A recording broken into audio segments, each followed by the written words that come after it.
Pasta ரெடியாகும் முதல்ல நம்ம வந்து சுடு தண்ணியை நல்லா கொதிக்க விட்டுக்கணும். அதுக்குள்ளே பாஸ்தாவை கொட்டணும்.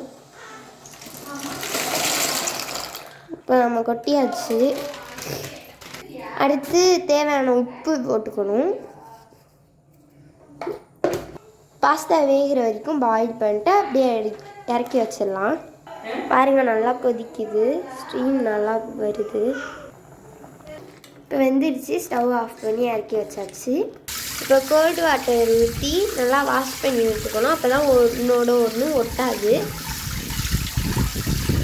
ஒரு ½ கேபேஜ் எடுத்துருக்கோம். அப்புறம் வந்து ஒரு பெரிய சைஸ் தக்காளியும் ஒரு குட்டி சைஸ் தக்காளியும் எடுத்துருக்கோம். தேவையான வெஜிடபிள்ஸ் வெங்காயம், தக்காளி,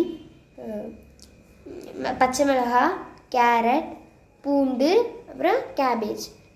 கடாய் சூடானதும் கொஞ்சமாக எண்ணெயை ஊற்றிக்கோங்க. எண்ணெய் சூடானதும் கொஞ்சோண்டு பூண்டு, பச்சை மிளகாய் போட்டுட்டு நல்லா மிக்ஸ் பண்ணிவிட்டு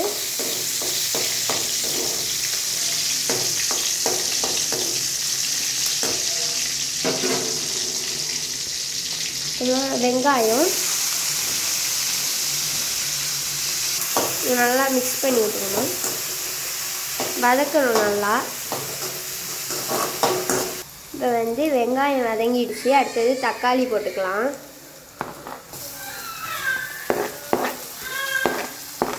இதையும் நல்லா வதக்கி விட்டுக்கலாம்.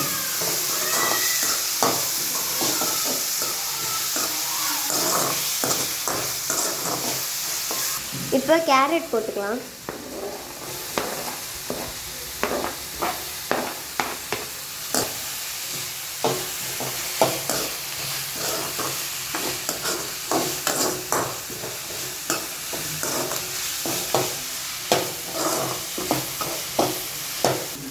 இப்போ கேபேஜ் போட்டுக்கலாம்.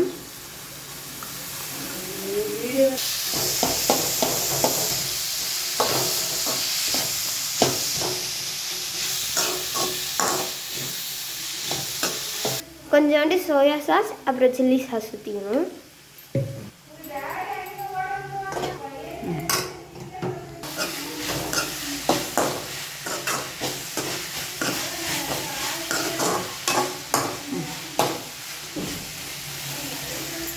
இப்போ பாஸ்தாவை போட்டுக்கலாம்.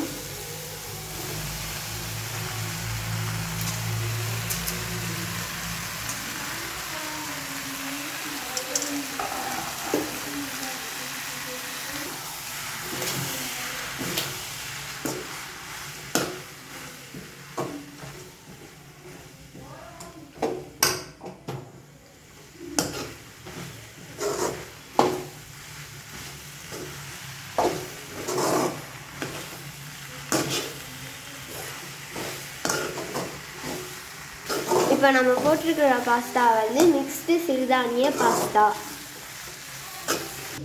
அப்புறம் பாஸ்தா மசாலா கொஞ்சோண்டு போட்டுக்கிறோம்.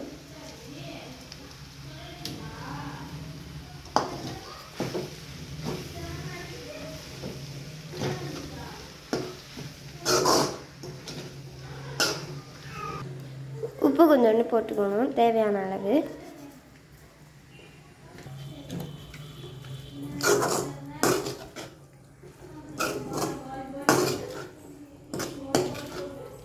அவ்வளோதான், பாஸ்தா ரெடி.